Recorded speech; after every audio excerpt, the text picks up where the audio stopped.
Hey guys, everyone. Hi. So I finally got my hands on the new toy. Been waiting patiently for it for quite some time. I think I ordered took about 4 weeks to get to me from Dive Gear. Chinwei was very kind that he dropped all the way to my place and showed me how to use it. So yeah, I've finally got a new casing after playing around with my trusted TG6 for a while. I've been using it for all my macro shots, all that you see on my Instagram account. They're all, most of the time, mostly are from Olympus TG6, and it served me very well. Love it. No issues, no complaints about it. And my wide angle shots are mostly with my trusty Insta360 X2, one X2. Haven't upgraded it yet to any other new versions because I still feel that X2 has given me all I need, so I don't think I need to upgrade it. So I finally decided to take the plunge and after join the big guys by playing around with the full frame cameras, right? I mean, all this while I've been playing with a point and shoot, so I decided to let's elevate it a bit more. And after some research, I ended up getting my hands on an A7CII, A7CII. Just love it. It's a very nice lightweight full frame camera, and it's very nice. I mean, even the functions are very familiar because I used to use a DSLR back then, in fact SLR and a DSLR as well.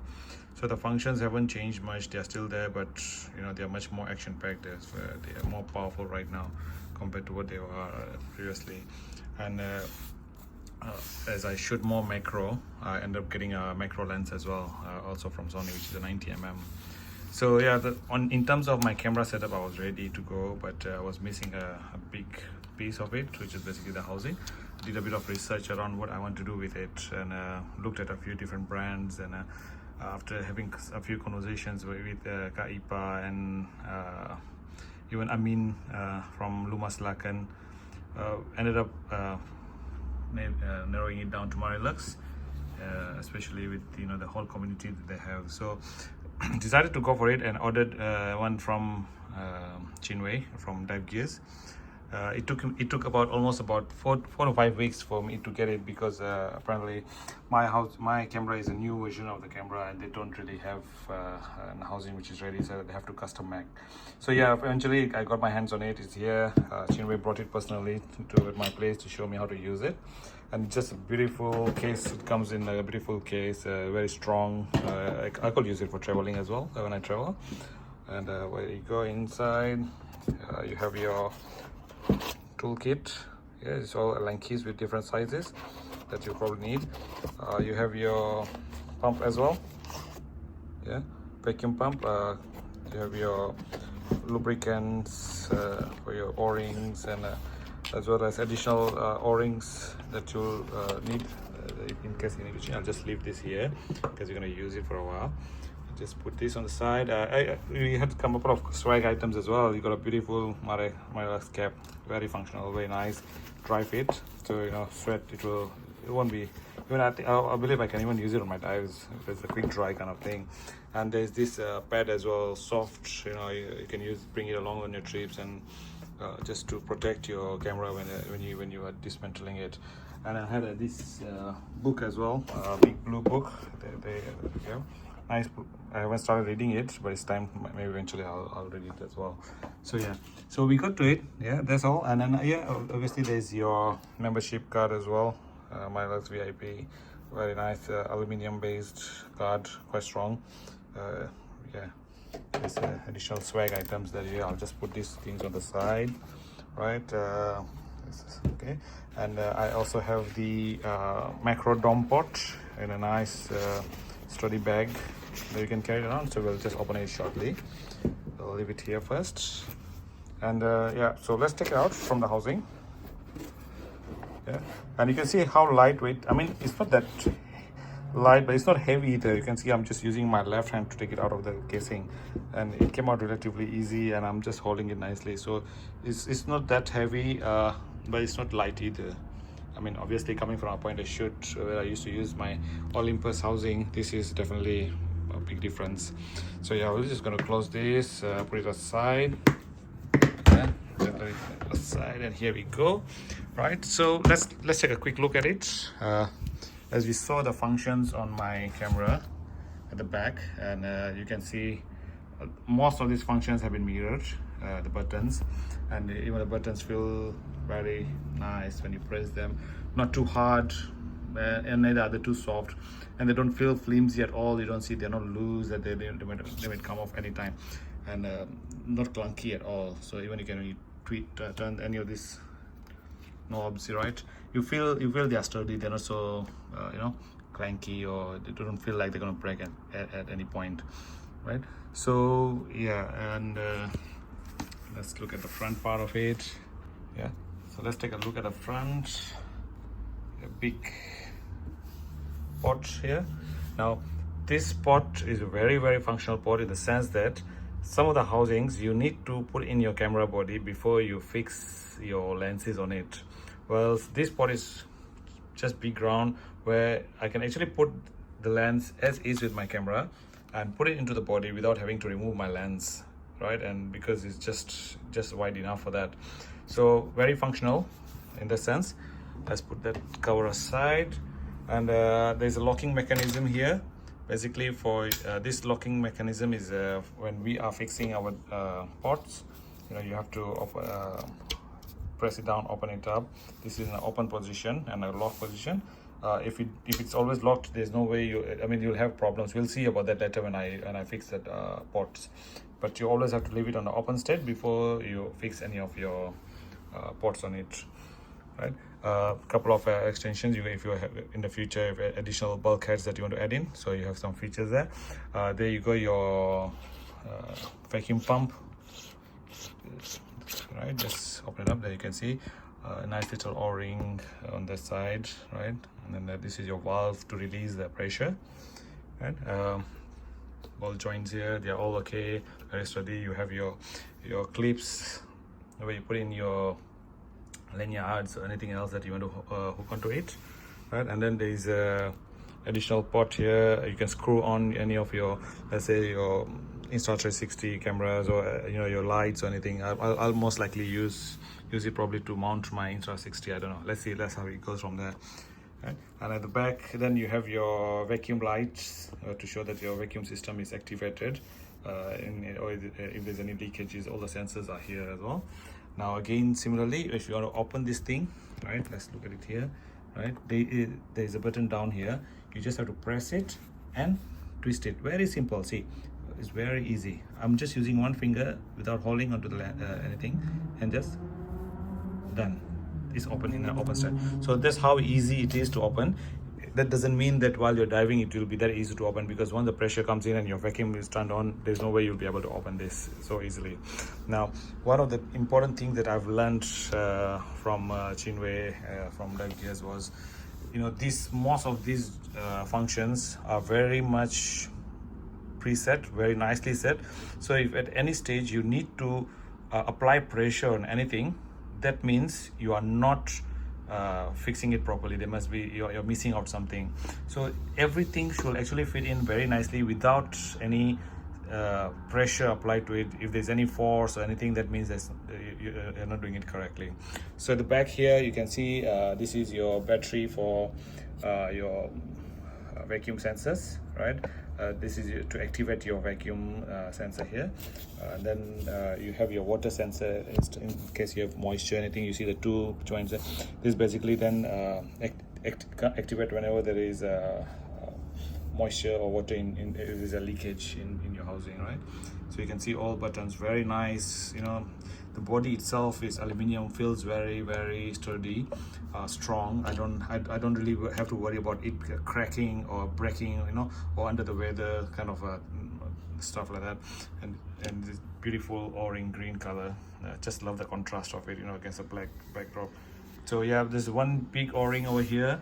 I think that's about it. There's only one o-ring. The next o-ring is inside your in the pot itself. This is your flash sensor. Yeah, it's going to go on top of my housing here. We'll come to that shortly. And then we have your camera tray for you to slide. So it just open up here and just slide it out, and you can see that is a camera tray over here that on which you're going to mount your camera. So let's take a look at the port as well, right? Let's see. Right, so as usual, yeah, it's big, fits into the front, has its own rubber cover as well.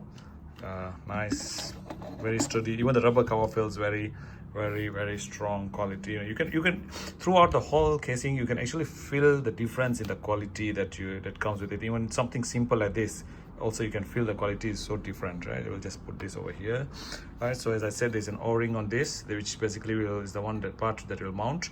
And let's look at it from this point. Let's just keep this aside, let's close this, right? And let's look at it from the front, right? So you can see there's a marker over here, on which your housing mounts on, your port mounts on. There you can see. So basically we need to align this to this point here when we are closing it, and then what you're going to do is you're going to just twist it and lock it into position, right? That means then your port is fixed. So yeah, the port is pretty much, there's nothing inside it. It's just another aluminum, very sturdy again. It's hollow. I mean, obviously I'm not sure what we were expecting to be in there. And you can see this glass at the front here, right? And yeah, some fingerprints. Yeah, no worry about that. So yep, okay, so these are at least the parts that we're going to use for assembly, and we're going to look at it shortly. Let me just switch my camera in a position where both my hands are free. I'm just going to use it over here and probably mount it somewhere around here. Let's see. Okay, I think this should do. Yeah, all right. So as I said, your port, right, you need to basically align this. Okay, let's just put the camera aside first. Let's put the camera aside. Okay, so let's take a look at it. Let's just close this first before we okay, so close this. Make sure everything is holding, nothing is blocking it. All right, yeah, this is blocking here inside here. Let's close this. Okay, and open up this. Oops, there was a mistake there. Right, I forgot to close that. Let's close this. All right, okay, let's look at it from here. So as I said, align this part to the marker at the top, and basically don't forget to open this lock over here, because if it is closed you will have problems. I mean, definitely it will not fit on, you won't be able to twist it. So keep the lock open, ensure align this straight line to the dot, and remember we do not have to we will have to apply a bit of pressure here, but it should not be in a way that you have to basically, it feels like you're going to break it, right? It should be basically just enough for you to push it down and ensure that all the parts are in.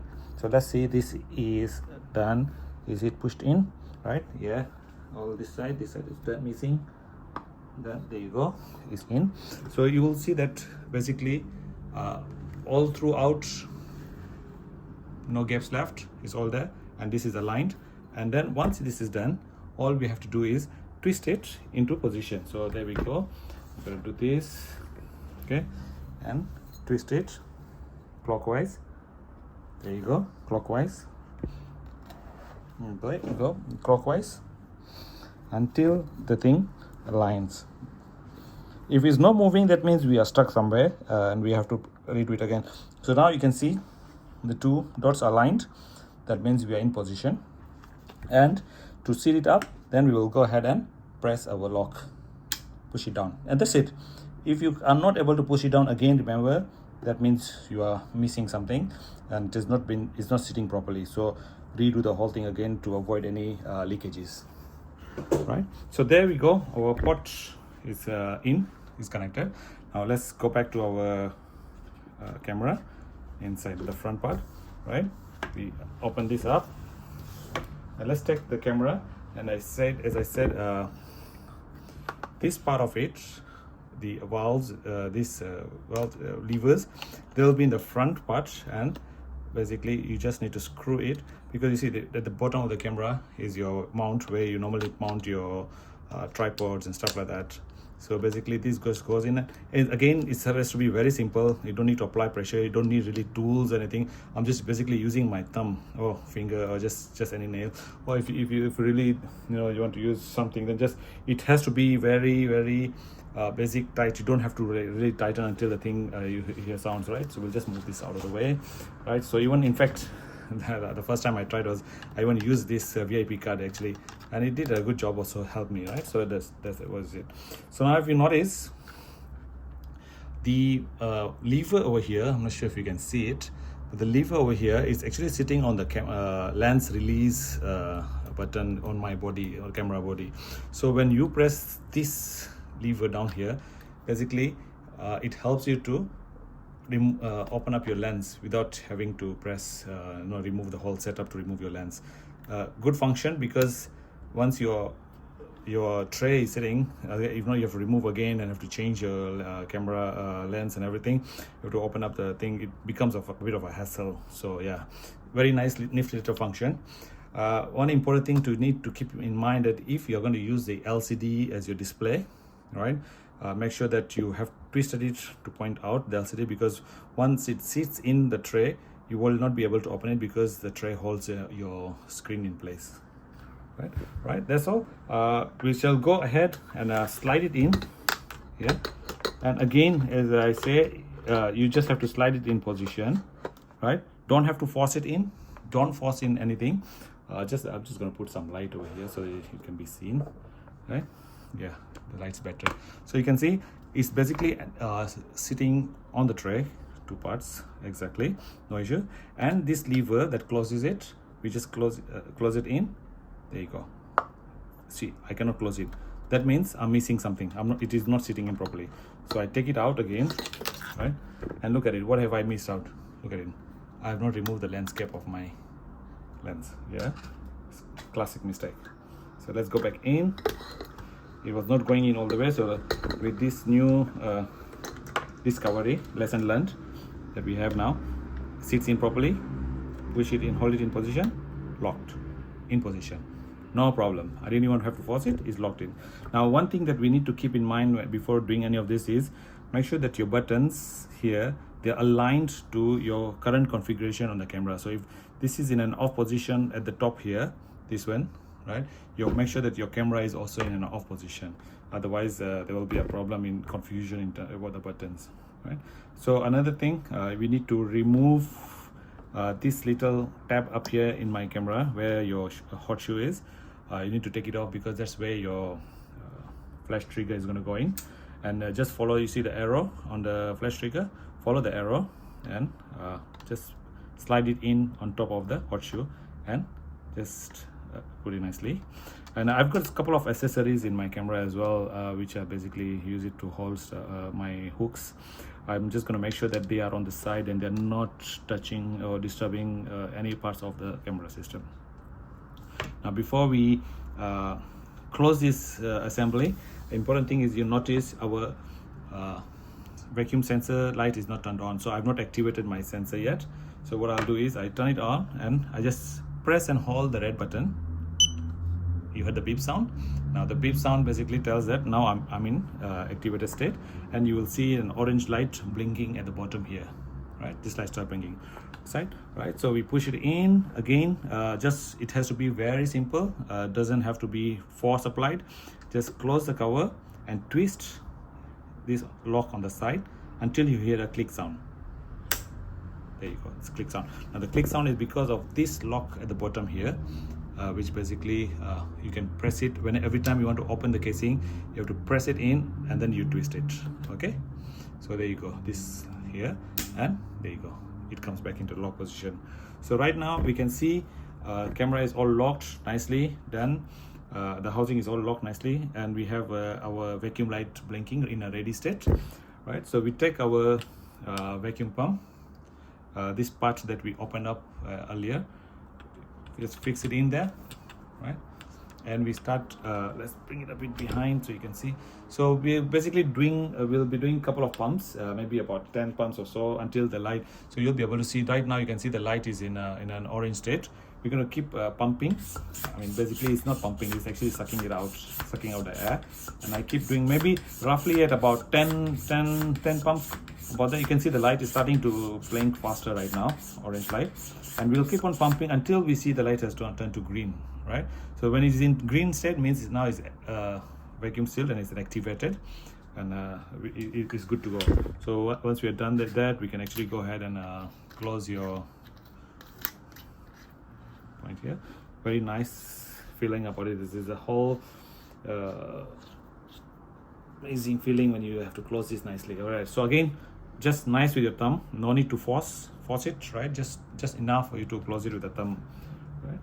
And that's about it. We are ready to go, and we just turn on the camera from here, you know. And now in this camera there's one issue that you know, I have to use either my live view, the screen over here, or through my eyepiece here. Now in some of the other camera, I mean the other versions of Sony and also Canon and Nikon, we can basically remove the eyepiece sensor, which basically then deactivates that function, because right now when this casing closes, it blocks the sensor. That means the sensor detects that as if I'm shooting through the eyepiece, so my screen will never turn on. So basically you have to shoot through the eyepiece. I mean, it's not a bad thing. It all depends your preference on what you normally use to shoot, whether you use your eyepiece or whether you use your live view. Me being an old man with my old eyes, I'll prefer to use the live view because if I get too close to the eyepiece, I won't see anything. It's all going to be a blur unless I bring along my lenses, which is a different story altogether. It's an old man problem with my eyes. So yeah, so so the workaround to that is in this camera, the setting is I can set the view to manual to just basically use the live view. Means it will deactivate the eyepiece every time, and I'll only use the live view for that. So there's the workaround for it, and I mean I'm okay with that. I don't mind, because I won't be switching that often between the two. So that's about it. They are done. We are good to shoot, and you can actually see from inside there. You can start just shooting your pictures. You can mount, you know, in my setup, which I'll share later, is most likely is going to be basically just a single strobe. You know, it's something that I've learned from Kate Jonker's photography. I mean, she has an amazing channel. She shares a lot of stuff. It's paid and free as well. I mean, quite good. I mean, that's what you love about the whole Marelux community, is in the sense that they're all willing to teach and share a lot of things, you know. And I think there was another reason why I leaned toward Marelux, because you know they really are friendly people. They share the knowledge. They're not selfish in that sense. So I mean that's a good thing. And I mean you can head over to Kate Jonker's photography and see. I mean she has some amazing tutorials over there, whether it is for your mirrorless cameras or even for your TG6 or TG7s. So yeah, good information, right? So we are locked and loaded here now, and we are ready to shoot. Now once we are done after the dive, you want to clean up everything. You want to basically you're done with your dives, turn it off, and you basically right now if I try to open my housing, I will not be able to open it because you can see it's not moving. This because my vacuum system is still activated and it's still under pressure, right? So let's close this back again. And how do we release the pressure? Is just open back this spot over here. Yeah, let's open it, and the valve at the top here, just pull it out. Just very simple, and you will hear a hissing sound.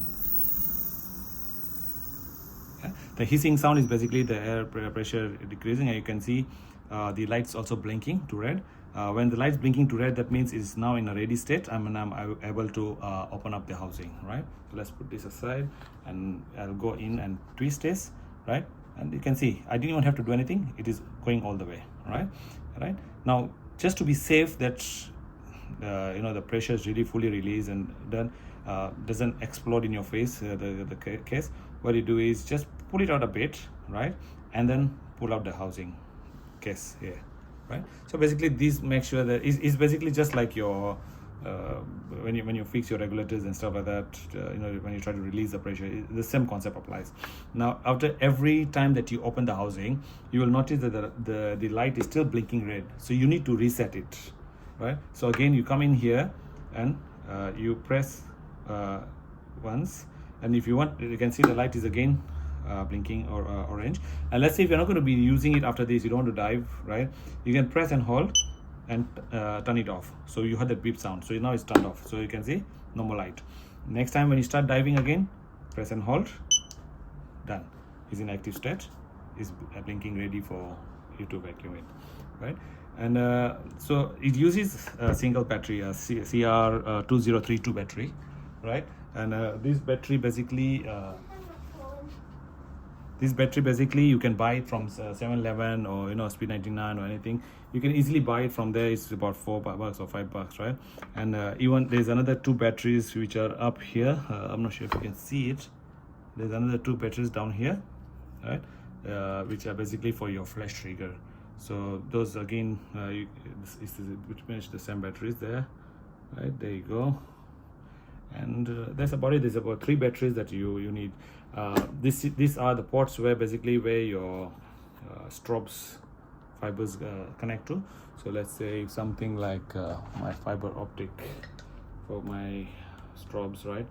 So you can basically, they just connect over here, and if like in my configuration, I will just use one strobe for now, and I'll just probably leave the other one connected, so I don't need to open up the case, the cover.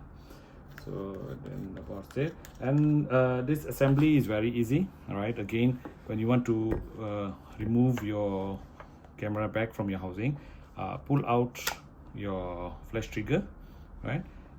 Open up your tray lock, pull out the camera. Okay, let's see. Right, pull out the camera. Let's see, did I press anything down? No. Okay, everything is in a position. Right, pull it out. Then it's out, and basically let's just close this. And again, just when you before you close, always make sure that your tray lock is in position. Close it, and then turn to the front. Now to release your port, let's make sure that we cover it up so that we don't scratch the cover, the glass. So to release your port, basically you need to unlock here first. Press the lever down and pull it up so that you're in a unlocked position, right? And all you have to do is, like I said earlier, is just twist it. Simple. You don't have to I mean, this one you might have a bit of a pressure to apply because you're twisting it, but just move it a bit. Let's see, align until you have aligned it. See, now it's aligned over here. So that means now it's ready to be pulled out. So when I go ahead, done. There you go. It's very mild, very, very mild pressure. Don't apply too much pressure that you might end up breaking it something, right? So just mild pressure. And then just basically, if you're going to transport, if you have just finished your dive and you just washed it, you might want to basically clean up the o-ring as well in case there's any, because you see a lot of macro shots, most of the time what we are doing is we are probably on the sandy bottom, so we probably need to clean up some of the sand particles which are there, right? Just cover it up nicely, and yeah, it's good to be packed. And then you have your Marelux cover that goes back at the port position, and yeah, so you're good to go, and basically you are fully unpacked. Now, one thing that key factor that was missing in this housing, which when I was comparing it with other housings, one of the other housings had a very nifty little features, that they had a bulkhead to basically allow me to connect my USB connection, which basically goes directly into my camera over here. So if you notice inside your camera, you probably have you have your USB ports, right, where basically which allows you to sorry, not this one here, it's up here in this camera.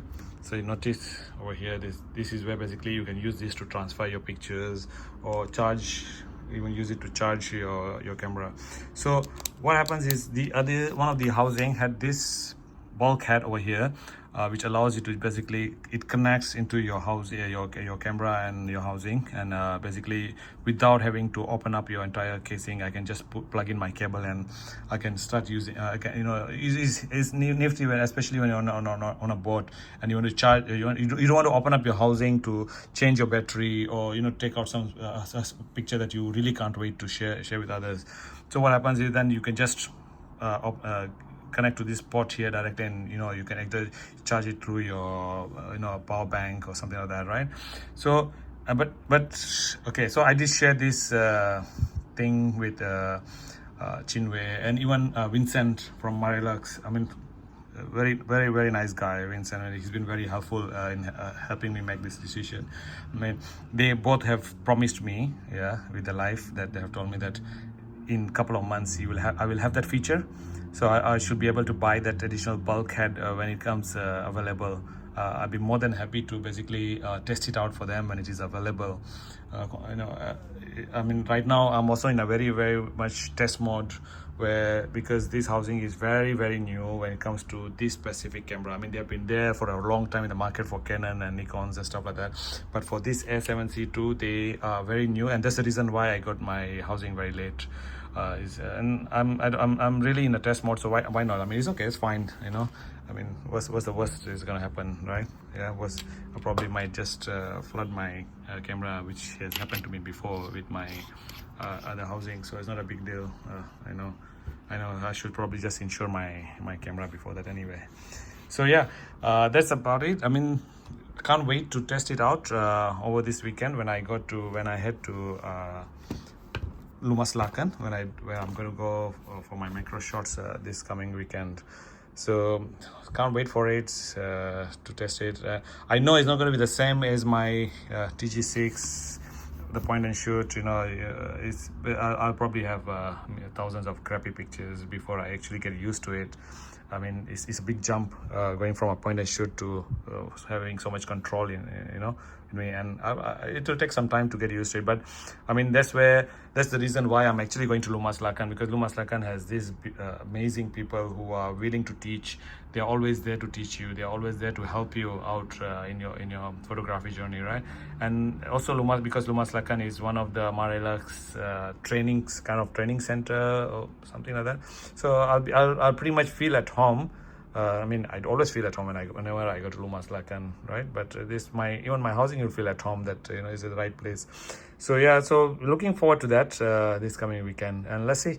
Further down the road, I'll see one of these days. I know Ipa has really shown me how to actually mount my Insta360, which I'll probably see is probably either going to be a bridge on top here, or I'm probably just going to mount it in this port available here. So let's see. Once I do the setup, I'll probably share a picture of that once I finish with the setup. So let me know if there's anything else you'd like to specifically see or know about this housing. More than happy to share. And we'll all learn as we go along on this journey. So thank you so much, everyone, and hope you like it. Thank you.